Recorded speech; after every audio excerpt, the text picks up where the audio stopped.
Saya bersumpah akan memenuhi kewajiban Presiden Republik Indonesia dengan sebaik-baiknya.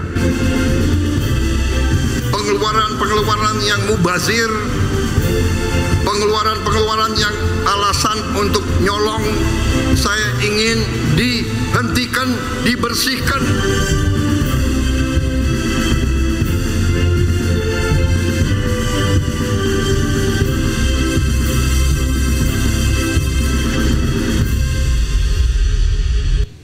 Pemerintah meluncurkan bantuan langsung tunai bagi 35 juta penerima manfaat.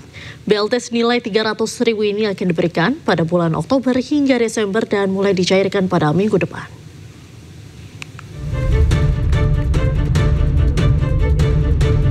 Menteri Koordinator Bidang Perekonomian Airlangga Hartarto mengumumkan stimulus ekonomi terbaru 2025. Stimulus berupa bantuan ekonomi bagi masyarakat. Airlangga menyebut program ini diluncurkan setelah Presiden Prabowo Subianto meminta adanya pemberian tambahan BLT bagi 17,2 juta keluarga dari sebelumnya 18,3 juta penerima. Sehingga total 35.046.783 keluarga akan menerima BLT dengan anggaran sebesar 30 triliun rupiah. BLT ini ditargetkan menjangkau 140 juta orang dengan asumsi satu keluarga penerima manfaat terdiri atas ayah, ibu, dan 2 orang anak. Ini Bapak Presiden minta menambahkan bantuan langsung tunai ini yang akan diberikan pada bulan Oktober, November, dan Desember 2025 dan akan diterima oleh 35.46.783 keluarga penerima manfaat. Terkait bantuan langsung tunai terbaru ini, Menteri Sosial Saifullah Yusuf menyebut penyaluran telah dimulai sejak hari ini hingga 2 pekan ke depan. Selain menambah jumlah penerima BLT, pemerintah juga menambah kuota program magang nasional bagi fresh graduate atau lulusan baru.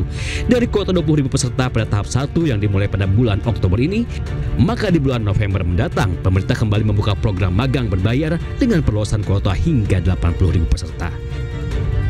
Dari Jakarta, Tim Liputan iNews melaporkan. 1 tahun menjadi presiden, Presiden Prabowo Subianto mengaku berani berdiri dengan percaya diri berkaca dari 1 tahun masa pemerintahannya bersama Wakil Presiden Gibran Rakabuming Raka. Hal itu dikatakan dalam prosesi sidang Senat pengukuhan mahasiswa baru sekaligus wisuda sarjana di Universitas Kebangsaan Republik Indonesia di Bandung, Jawa Barat. Saya kira saudara-saudara, saya bisa katakan saya berani berdiri di hadapan seluruh rakyat Indonesia dengan percaya diri karena kita telah buktikan kepada seluruh bangsa dan seluruh dunia bahwa kita dapat menghasilkan apa yang kita janjikan kepada rakyat. 2 hari beroperasi, lebih dari 15.000 aduan masyarakat masuk ke kanal lapor Pak Purbaya. Bahkan oknum pegawai Bea Cukai terancam dipecat usai ketahuan nongkrong di kafe saat jam kerja.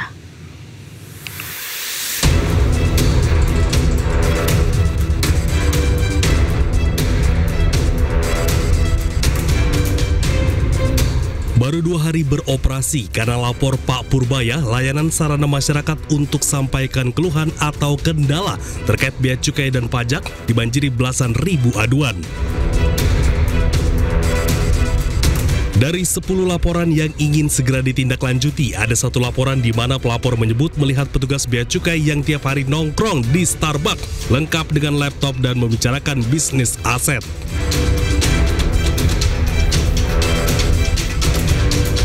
Terkait hal itu, Purbaya ungkap akan segera menindak tegas, bahkan tak akan segan memecat oknum pegawai tersebut. Gimana anak buah lu begitu? Ini akan kita tindak ya. Ini lengkap tempatnya, ini cuma saya alamatnya lengkap, ini lengkap, jadi pasti bisa kita akan kejar.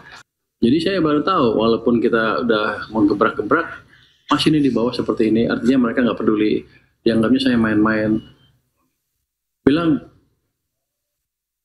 hari Senin ke depan, kalau ada yang ketemu begini lagi, aku akan pecat.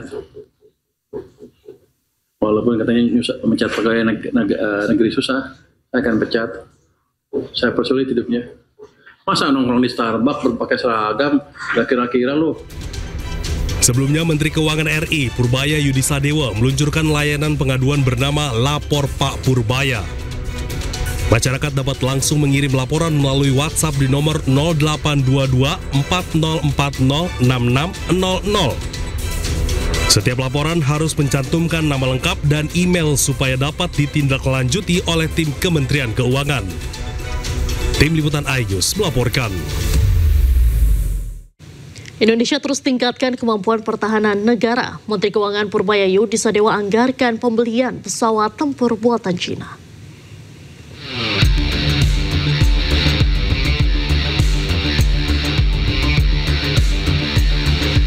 Penguatan alutsista terus menjadi salah satu fokus pemerintahan Presiden Prabowo Subianto.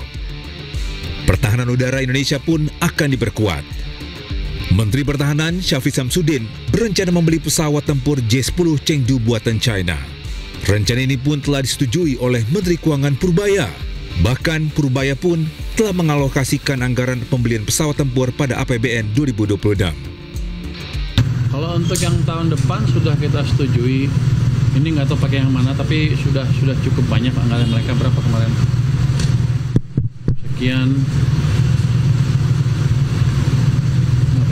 Saya lupa, 9 miliar dolar kalau nggak salah, atau lebih, saya lupa angkanya.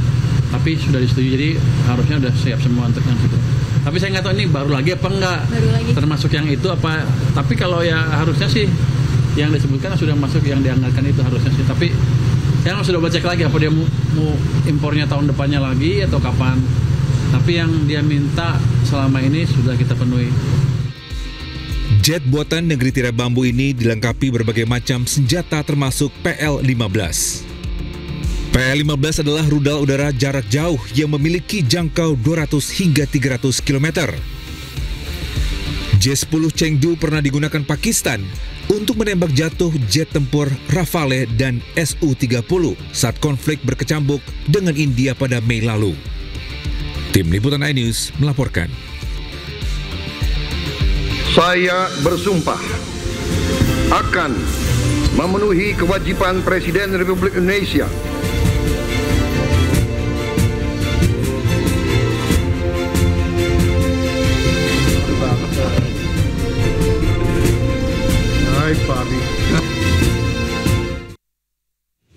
Presiden RI Prabowo Subianto merayakan ulang tahun ke-74 di Komplek Istana Kepresidenan Jakarta kemarin Jumat.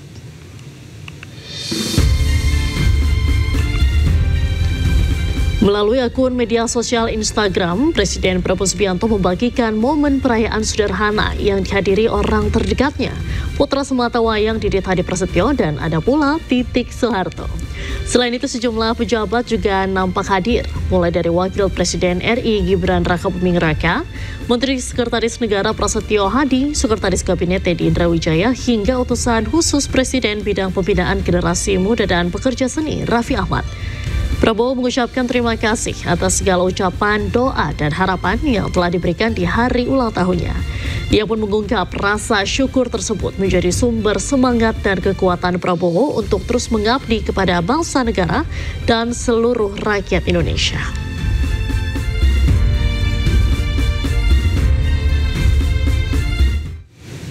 Sosok Presiden Prabowo Subianto tak bisa lepas dari latar belakang dunia militer dan darah kebangsaan yang kuat.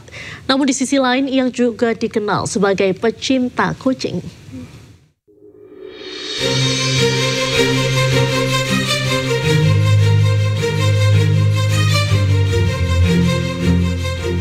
Presiden Prabowo yang lahir pada 17 Oktober 1951 menghabiskan masa kecil di sejumlah negara mengikuti ayahnya Sumitro Joyo Hadikusumo. Setelah Prabowo menyelesaikan studi menengahnya di luar negeri, Prabowo lulus dari Akademi Militer Nasional tahun 1974. Prabowo memiliki darah kebangsaan yang kuat. Sang kakek, Raden Mas Margono Joyo Hadikusumo, merupakan pengikut Budi Utomo, anggota Badan Penyelidik Usaha-Usaha Persiapan Kemerdekaan Indonesia (BPUPKI), merupakan pendiri serta direktur pertama Bank BNI. Sementara ayahnya, Sumitro Joyo Hadikusumo, adalah ekonom dan pernah menjadi Menteri Perindustrian di Kabinet Nasir tahun 1952 dan Menteri Keuangan pada Kabinet Wilopo. Di sisi lain, Presiden Prabowo juga dikenal sebagai pecinta kucing. Kucing kesayangannya, Bobby Kertanegara, bahkan kerap hadir saat Presiden Prabowo beraktivitas dan menemui sejumlah tamu kenegaraan.